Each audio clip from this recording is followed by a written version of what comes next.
Knight Rider 1982 to 1986 wasn't just a TV show. It was a cultural phenomenon that thrilled audiences with its futuristic car, thrilling action, and unforgettable characters. While the adventures of Michael Knight and KITT remain timeless, some of the talented actors who brought the series to life have sadly passed away.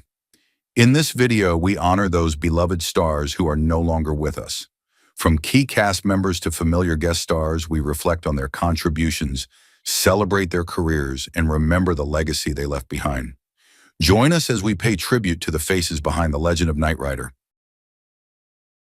Edward Mullhair was born on April 8, 1923 in Cork, Ireland, and played the role of Devon Miles in Knight Rider in 1982 at the age of 59.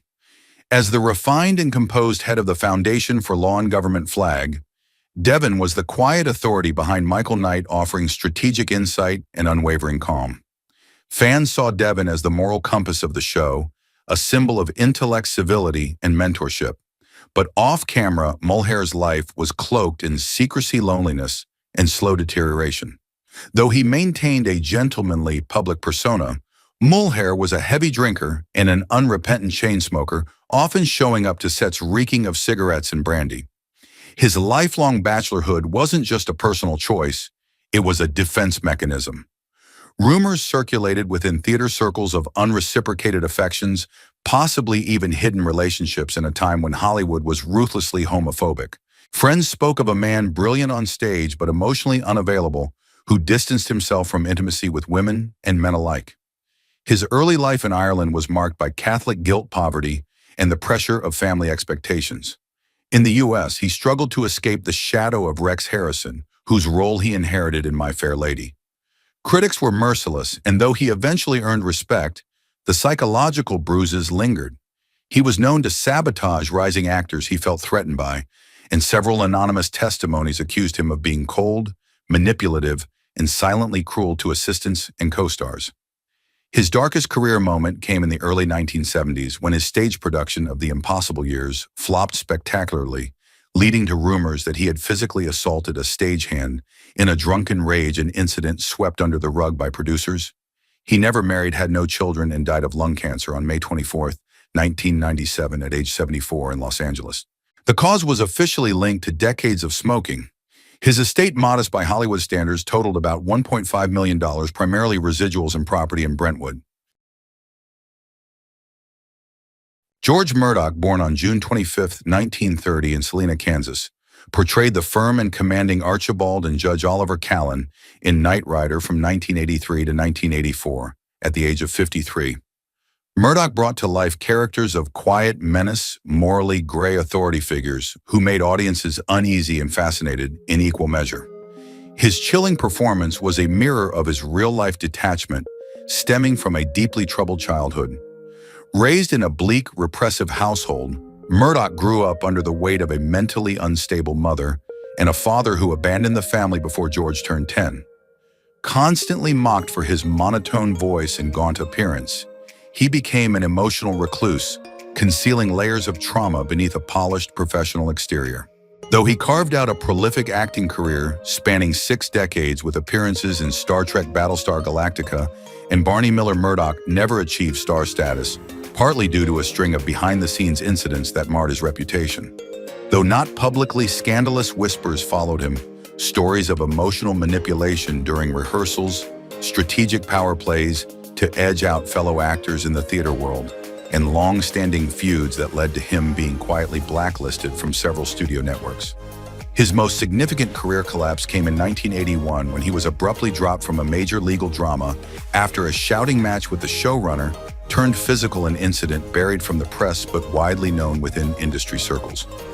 Murdoch never married, had no known children, and lived an isolated life in the San Fernando Valley, where he was often seen walking alone or dining by himself. Though rumors persisted of a secret gay relationship with a married playwright in the 1970s, Murdoch remained staunchly private, dodging any questions about his personal life with trademark coldness. In later years, he was diagnosed with cancer, but refused to speak about it or allow visitors. He died on April 30, 2012 in Burbank, California, at the age of 81, alone without fanfare or family. At the time of his death, his net worth was estimated between $1 and $2 million, comprised mostly of residuals, a modest home, and a few art pieces. Sarnam, Surninainchomin, Zis. Richard Bassart was born on August 31, 1914 in Zanesville, Ohio, and was 68 when he debuted as Wilton Knight in Knight Rider in 1982. As the philanthropic mastermind behind Flag Bassart's character, only appeared briefly but cast a long shadow over the series. His voice opened every episode, giving the show its mythic tone. But behind the commanding narration was a man whose personal life was riddled with contradiction, heartbreak, and psychological scars. Bassart's childhood was stark. His father died young, and he was shuffled between homes, leading to deep-rooted issues with abandonment and trust. Though he carved out a respected career in theater and film, he was infamous for being difficult on set. His artistic standards were so high they bordered on delusional. Several directors labeled him impossible. During the filming of La Strada with Fellini, he clashed bitterly with the crew, allegedly threatening to walk out over minor script changes. He suffered from undiagnosed bipolar disorder, and friends later disclosed that he had violent mood swings, which destroyed 2 of his 3 marriages. His second wife, Italian actress Valentina Cortese, was deeply affected by their stormy relationship. Letters revealed years later described Bassart as manipulative, controlling, and emotionally distant. His third marriage to Diana Lottery was more stable, but by then he had grown reclusive, increasingly paranoid about Hollywood politics, and deeply distrustful of agents and studios. He once fired his manager mid-contract, accusing him of betrayal, only to later apologize in a handwritten letter full of desperation. Professionally, his biggest disappointment came after being passed over for a major role in 2001, A Space Odyssey, a snub that reportedly devastated him for years. He never fully recovered from that loss, and his later career veered into forgettable TV roles. On September 17, 1984, he died of multiple strokes at Cedars-Sinai Medical Center in Los Angeles at age 70. His net worth at the time was estimated at $2 million, but much of it was tied in royalties and estate disputes involving his children from different marriages. Sumisor ani gesticum nernitens. Lance Leego was born May 2, 1935 in Chicago, Illinois, and joined Knight Rider in 1982 at the age of 47, playing both Vernon Gray in the pilot and Christopher Stone in a later episode. Known for his gravel-throated voice and military-type roles, Leego was magnetic on screen, often embodying cold, hard authority. But behind the scenes, his life was a patchwork of wild highs and devastating lows. Raised in poverty after his father's death, Leego's childhood was marked by hunger and instability. He slept in cars, hustled for food, and was arrested multiple times for petty theft before turning to acting. His big break came as a body double for Elvis Presley, but the lifestyle that followed nearly ruined him. During the late 60s and 70s, Leego fell into a spiral of prescription drug abuse, fueled by painkillers after a severe stunt injury and compounded by amphetamines to stay awake for overnight shoots.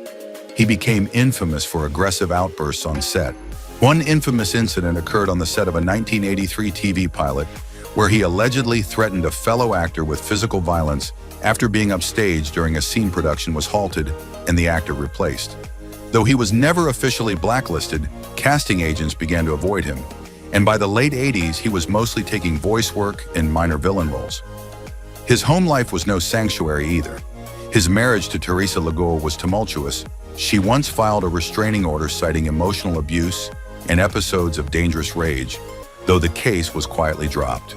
Their children later described their father as a stranger with a storm behind his eyes. Leego's financial situation improved in the 90s thanks to lucrative voiceover gigs for beer and truck commercials, but he remained a recluse in Franklin, Tennessee, living in isolation. In the final decade of his life, he developed chronic heart issues compounded by untreated diabetes.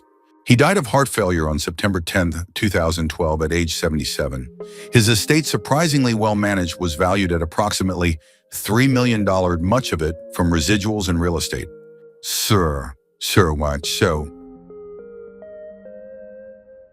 Jack Starret, born November 7, 1936 in Refugio, Texas, stormed onto Knight Rider in 1983 as the volatile Hagen in LaTourne George Barth at age 47, bringing a signature blend of anger, danger, and raw intensity that captivated audiences and terrified colleagues. Known for embodying brutal villains in biker flicks and gritty action dramas, Starret was a force of nature on screen, but his personal life was far more combustible.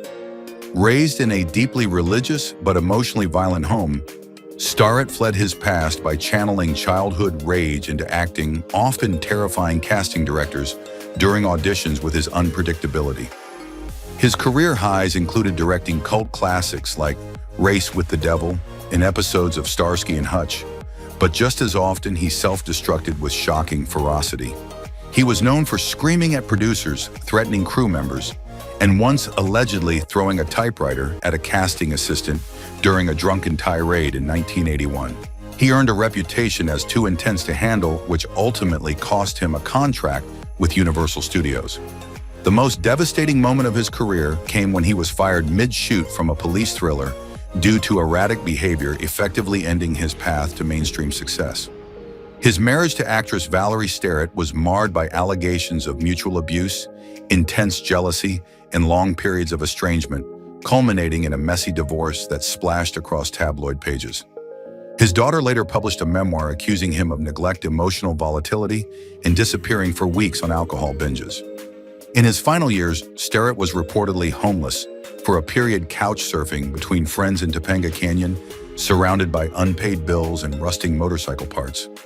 Struggling with liver failure caused by decades of heavy drinking, he refused rehabilitation, reportedly saying, "I'd rather die wild than live tame." He passed away on March 27, 1989 in Los Angeles at the age of 52. At the time of his death, his net worth was estimated between $500,000 and $1 million, consisting mostly of residuals and auction motorcycle collection and royalties from reruns. Sasorikas, one and on months. Phyllis Davis, born July 17, 1940, portrayed the cunning and lethal Tanya Walker in 1982's Knight Rider pilot episode, Night of the Phoenix, at the age of 42.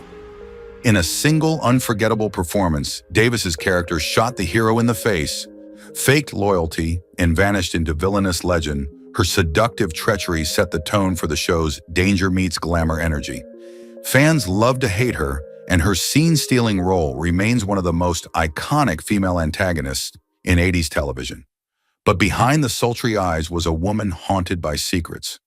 Raised in Port Arthur, Texas, Davis was the daughter of a steelworker father who vanished before she turned 10. Her mother worked nights cleaning offices, leaving young Phyllis to raise her siblings in poverty. She later admitted that beauty became her weapon to survive ridicule and loneliness. After studying at Lamar University and working as a flight attendant, she clawed her way into Hollywood landing roles that leaned heavily on her sexuality. But the glamour came with a cost. Davis was typecast, exploited by producers, and caught in scandalous affairs with both actors and executives, including one rumored abortion that reportedly derailed a career-defining studio deal in 1975.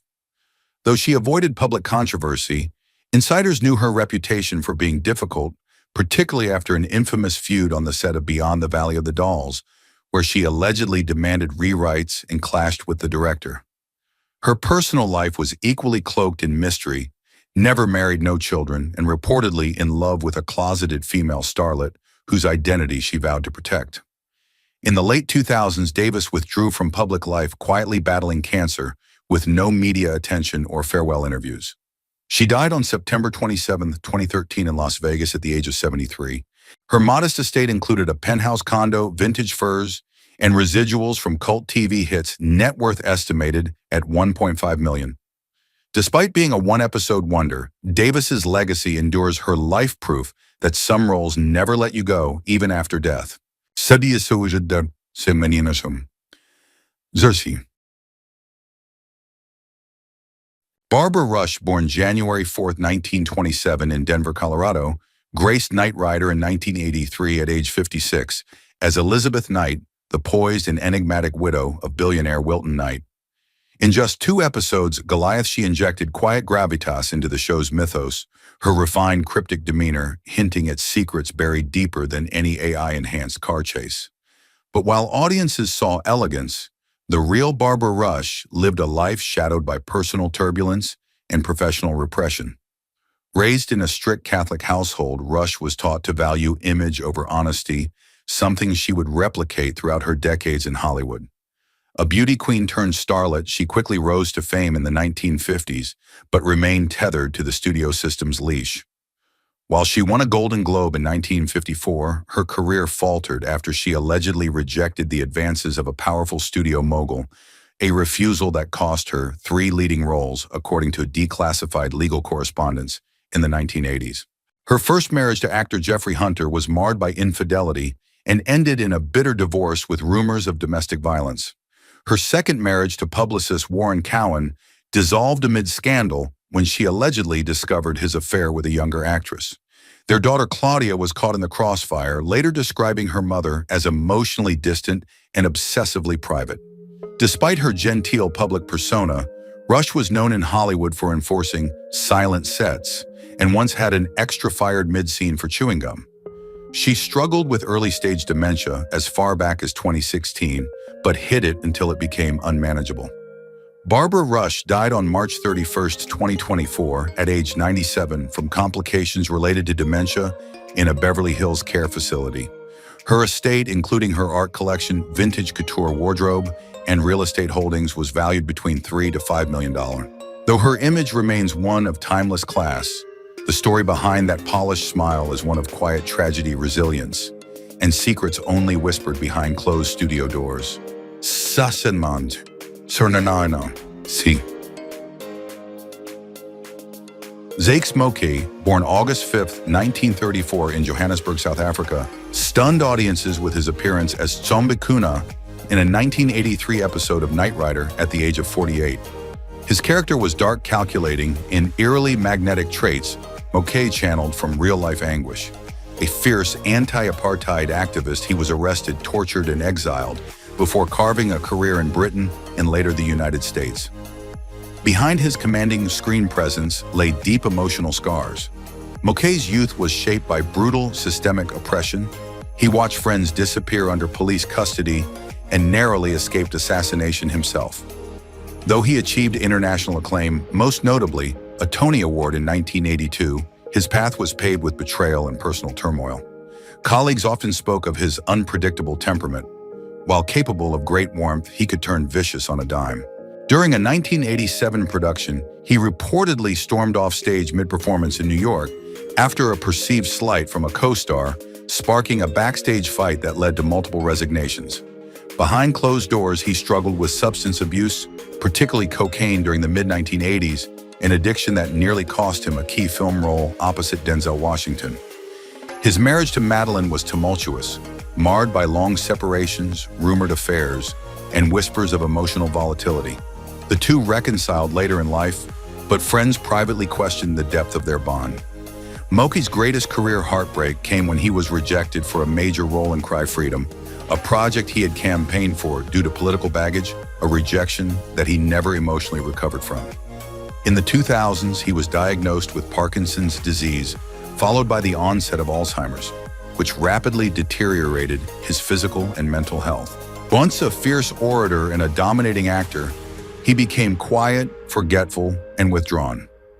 On September 11, 2009, Moke died in Las Vegas at age 75 from complications following a stroke. Despite his global recognition, his financial estate was modest, estimated at $1 to $2 million, with much of it tied to theater royalties and residuals.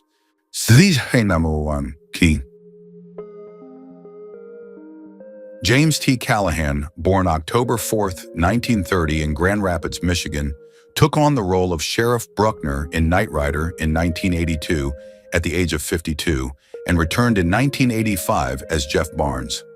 His roles, though secondary, were crucial in lending the show a moral backbone as he portrayed figures of calm authority and old-school integrity amid high-tech chaos. His characters often emerged as unexpected heroes, earning the quiet admiration of the audience. But Callahan's life was far less orderly than the men he played. Raised in a tumultuous household scarred by alcoholism and emotional detachment, he endured a deeply painful childhood, frequently bullied for his speech impediment and his bookish appearance. His father, a war veteran, demanded military discipline, while his mother's disappearance from the family, never explained, left a haunting silence.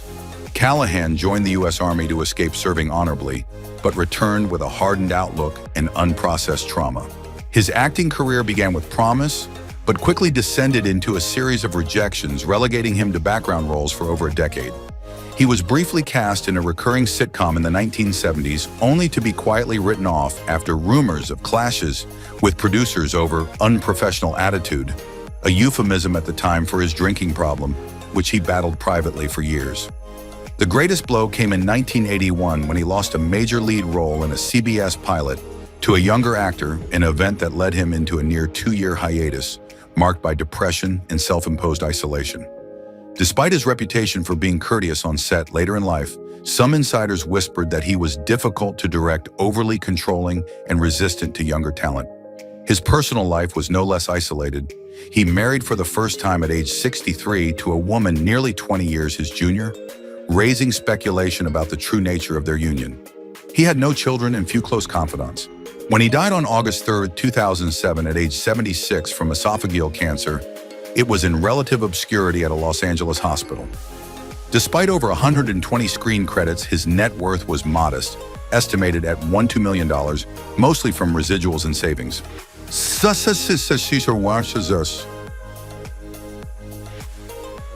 Don Galloway, born July 27, 1937, played the dual roles of Gilbert Cole and Harley Freeman in Knight Rider in 1983. In 1985, at age 46, bringing calculated charm and enigmatic composure to the screen. These characters, though supporting, stood out for their intelligence and subtle menace, an eerie mirror to Galloway's own carefully constructed public image. Off-screen, however, Galloway's life was tangled in contradictions. Born into a repressive household in Augusta, Kentucky, he grew up under the thumb of a domineering father, an emotionally distant mother, developing a stoic mask to conceal deep insecurity and lingering trauma. Despite his early success in Ironside, his acting career faltered in the 1980s, plagued by a reputation for being combative, politically extreme, and difficult to direct. His foray into libertarian political commentary in later years revealed a man increasingly alienated from his peers, often launching diatribes against Hollywood's moral decay, which earned him enemies behind closed doors. In 1989, an unverified but widely whispered accusation involving inappropriate conduct toward a junior actress nearly derailed a comeback, though no charges were filed.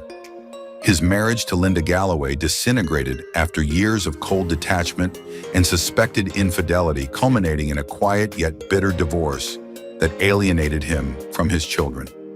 Galloway spent his final years in semi-isolation, occasionally lecturing, but mostly penning angry columns that few read. On January 8, 2009, he died from complications of a stroke at age 71 in Reno, Nevada. Despite the ruins of his relationships and reputation, his estate was valued between $1-2 million, including royalties from Ironside and a few investment properties. In death, Galloway left behind not just a forgotten acting legacy, but a cautionary tale of brilliance consumed by bitterness, controversy, and self-sabotage.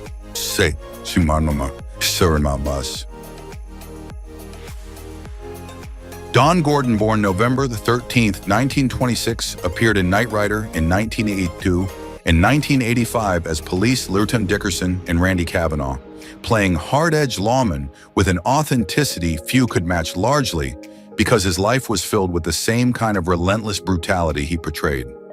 At 56 during the show's run, Gordon's hardened demeanor and piercing glare weren't just acting, they were battle scars. Born into a working-class household in Los Angeles, he endured a childhood scarred by poverty, a violent alcoholic father, and the daily threat of gang violence, which he escaped only by enlisting in the Navy at 17. Though his collaborations with Steve McQueen in Bullet and Papillon elevated him behind the camera, Gordon was known as a volatile presence, prone to outbursts, drinking heavily on set, and rumored to have blackmailed a director over an alleged affair to secure roles.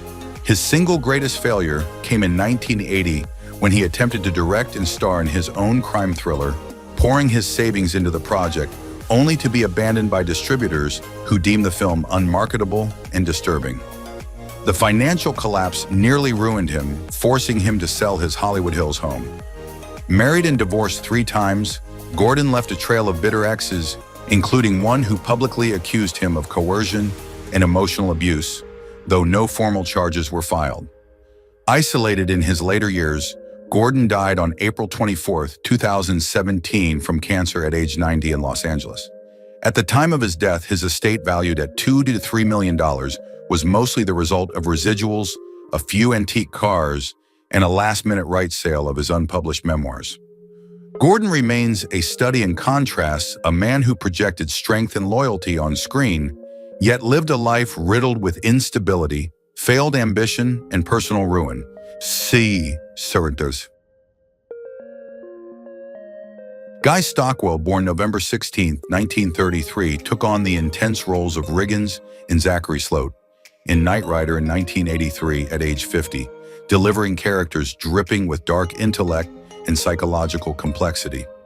Audiences were simultaneously fascinated and disturbed by his performances, and those close to the production described him as electrically unstable, on-set intensely committed, but often emotionally unhinged. The older brother of actor Dean Stockwell, Guy, grew up in the shadows of Hollywood, where early promise was smothered by constant comparisons and overlooked talents.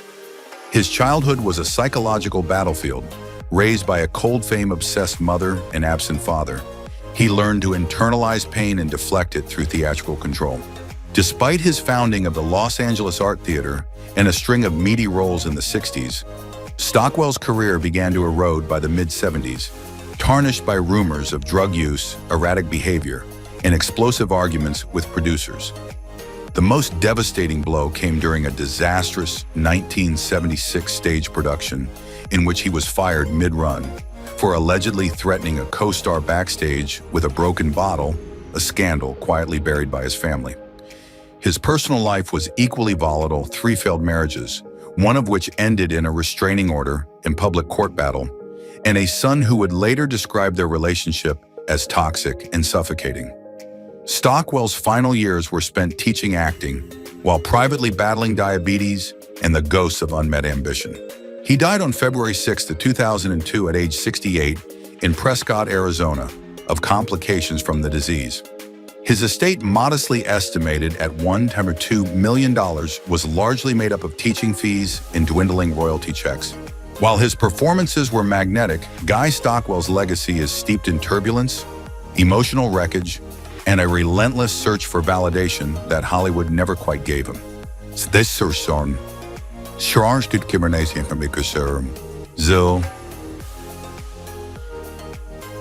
Ramon Beery, born June 16, 1929 in Missouri, entered Knight Rider in 1982 at age 53, portraying the grizzled, morally vague, acid John Byrock, later reappearing as Al Farlin, each performance soaked in raw cynicism and subtle menace. His rough-edged presence gave weight to the show's darker moments, and his characters felt pulled from another, harsher reality. Beery's real life wasn't far off. The son of a bankrupt mill worker and a devoutly religious mother, Ramon grew up dirt poor and angry. He fought in Korea, returned home decorated but emotionally shattered, and used acting to drown his ghosts. On stage, he was brilliant. On set, volatile. Stories circulated of him drinking between takes, berating crew members, and threatening to walk off sets if not given creative control. His 1970s TV fame masked a string of professional implosions, including being blacklisted from Universal Studios after reportedly punching a casting agent during a heated argument over a role he believed was stolen. Privately, Beery was no less combustible. His 21-year marriage ended in disaster after his wife accused him of violent outbursts and psychological abuse. Estranged from his only son, whom he once called weak in a leaked voicemail, Beery retreated into self-imposed isolation by the 1990s. Friends say he gambled compulsively, lost over $400 or $1,000, and alienated most of his peers with his sharp tongue and bitter politics. Despite recurring roles, his career never fully recovered after being abruptly recast in a high-profile 1984 thriller, an industry humiliation he never forgave. He died on May 27, 2001 from cancer at age 71 in Los Angeles, largely forgotten. His estate, composed of a modest bungalow, a classic Pontiac, and dwindling pension checks, was valued around $1 million. Though he left behind no memoirs or tributes, Beery's presence remains frozen in gritty performances, forever the scowling, misunderstood figure Hollywood didn't quite know what to do with.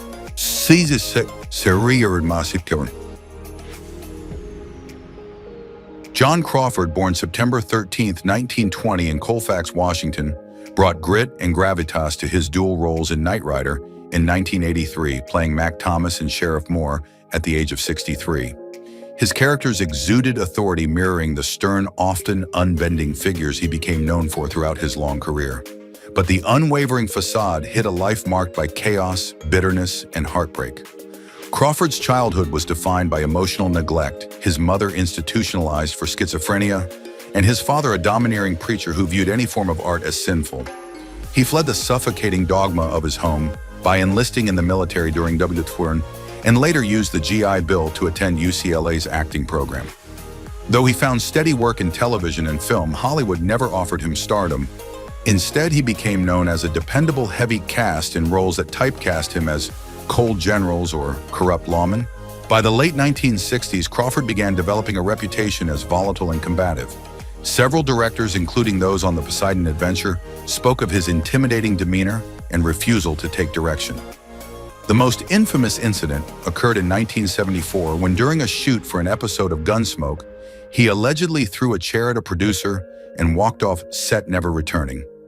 His personal life unraveled. Similarly, his marriage to actress Ruth Russell ended in bitter divorce in 1971 amid allegations of infidelity and emotional cruelty. Their only daughter became estranged from him by the late 80s, reportedly refusing to speak to him even on his birthday. In the 1980s, Crawford lost over $500,000 to gambling debts in Reno, a fact he tried to keep hidden by selling off valuable memorabilia and quietly cashing in life insurance policies. Friends recall his final years as tragic. He suffered a series of small strokes, became increasingly paranoid, and was often seen wandering Studio City alone, talking to himself. On September 21, 2010, he died of a massive stroke at the age of 90. Despite decades in the industry and over 200 screen credits, he died largely alone. His estate, surprisingly well preserved due to early real estate investments, was valued at $2 to $3 million.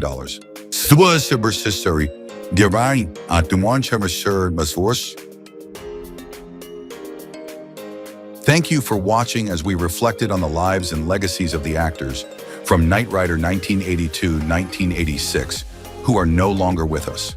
Their humor, charm, and unforgettable performances brought joy to millions and helped shape the show into a classic. While their journeys ended far too soon, their impact lives on through every scene, every laugh, and every memory they've left behind. As we honor their lives, we're reminded of how deeply television can touch our hearts.